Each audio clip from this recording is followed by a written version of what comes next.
Et comme vous le voyez, le compteur refonctionne après avoir été pété 10 fois. On va bientôt le réinstaller, donc je vous en reparle très vite, mais en tout cas, en attendant, abonnez-vous, comme ça vous pourrez voir ce truc-là monter, et on en reparlera. Et oui, des fois il affiche 0 pour quelques réseaux sociaux, mais bon, on va faire avec. Ça fait longtemps que j'ai pas testé un truc sur la chaîne d'ailleurs, et je me suis dit, pour bien commencer l'année 2021, on va tester des trucs loufoques. Et là, quand on voit ce clavier, et j'ai bien dit clavier, je pense qu'on commence plutôt bien l'année. Salut, c'est Léo de la chaîne TechMaker, et aujourd'hui, j'ai réussi à dégoter quelque chose d'assez particulier, ce clavier conçu et fabriqué par la marque Azeron. Alors qu'on soit bien clair, c'est pas du tout sponsorisé ou quoi que ce soit, mais par contre, ils ont eu la gentillesse de mettre ce magnifique TechMaker à la place du nom de leur marque. Donc je trouvais ça quand même super champ-max. Bref, qu'est-ce que c'est donc que ce truc-là? Eh bien, c'est un produit annoncé en juillet 2019 et qui avait eu un petit succès lors des précommandes. Depuis, le clavier continue de faire du chemin avec des mises à jour assez régulières du logiciel et des compatibilités avec toujours plus de jeux. Et donc, qu'est-ce qu'il y a sur ce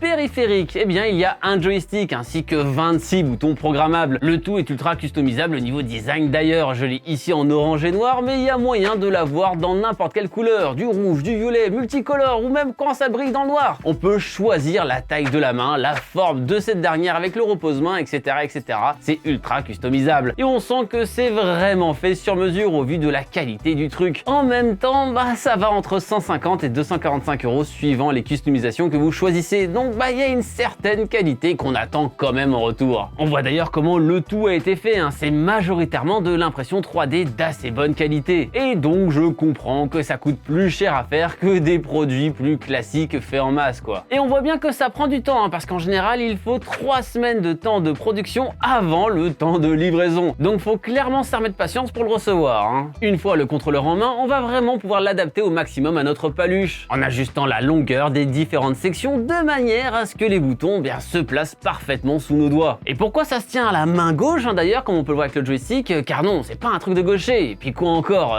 c'est comme ça car c'est vraiment fait pour remplacer le clavier et non la souris. Ce qui fait que vous aurez l'impression d'avoir deux souris en même temps. Et il est vrai que c'est ultra déroutant au début. Ça me fait penser à la blague du 1er avril que Google avait fait il y a maintenant quelques années pour ceux qui se rappellent. Surtout que celle de gauche ne peut pas bouger vu qu'elle est bien sûr montée sur des patins antidérapants. Il faut quand même le rappeler de comment ça fonctionne. Et bon, il y a quand même moyen de l'avoir pour gaucher, mais du coup, elle se tiendra de la main droite. Au premier essai, je me suis dit que la vache, faut vraiment de plus grandes paluches que prévu pour pouvoir utiliser cet engin, et j'ai l'impression d'être un gnome tenant une souris pour le titan colossal. Mais en fait, rien que la tenue de ce dispositif est ultra bizarre. On a littéralement toute la main posée dessus, ainsi qu'une partie du poignet, et donc faut vraiment s'y faire avant de l'utiliser correctement. Comme dit un peu plus tôt, on peut tout de même ajuster chaque doigt, que ce soit la distance ou la position, donc on peut quand même tweaker ça un maximum histoire que ça nous convienne. Et surtout que ça convienne à notre morphologie. Pour accéder à certains boutons, on a l'impression qu'il faut être un ninja ou avoir de sacrés spasmes de la main, genre par exemple notamment les boutons les plus hauts, ceux qui se trouvent au-dessus de l'index et du majeur. Mais en vrai,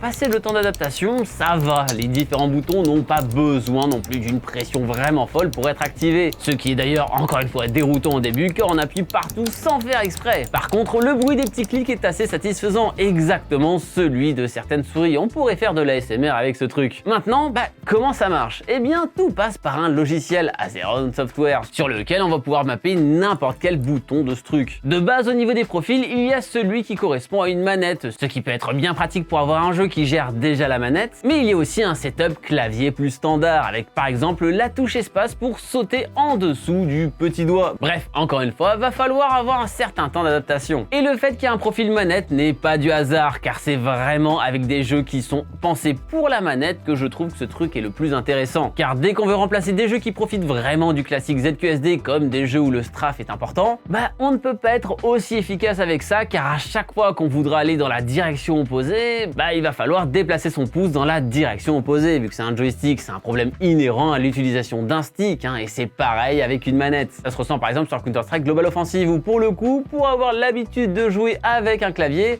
j'aurais aussi ce problème. Et surtout qu'au début, on a envie de bouger la main sur la Azeron comme si c'était une vraie souris. Donc on fait rapidement n'importe quoi et on appuie sur le bouton de la flashbang sans trop le vouloir quoi. C'est donc sur des jeux comme Horizon Zero Dawn que tout ça aura plus de sens et effectivement le tout se contrôle assez simplement et est plutôt maniable. Le joystick est de très bonne qualité et ça se sent dans les déplacements qu'on peut faire dans ce genre de jeu. Les clics réagissent bien donc pas trop de problème pour faire les différentes actions, une fois qu'on a compris à quoi correspondent les actions. Donc une fois l'adaptation faite, on peut jouer sans trop de problèmes. Mais ouais, dès qu'on passe à du FPS comme Doom, bah je me sens bien plus vite limité, mais comme si j'avais une manette quoi. Même si en vrai, bah ça reste mieux, car on garde la visée à la souris, donc on est qu'à moitié handicapé on va dire. Et c'est ça qui est vraiment intéressant finalement avec ça, c'est qu'on a toujours accès à une vraie souris à côté. Et en fait, une fois qu'on se dit ça, là où cette chose excelle vraiment, bah c'est sur les jeux comme ce fameux Horizon Zero Dawn, ou de manière générale tous les jeux à la troisième personne monde ouvert, du style Assassin's Creed ou encore Watch Dogs Legion, ce genre de truc. Car l'avantage, c'est qu'on a accès au meilleur des deux mondes en même temps. Le joystick pour pouvoir se déplacer et donc jauger précisément la vitesse et la direction de son personnage plutôt que d'appuyer sur une touche qui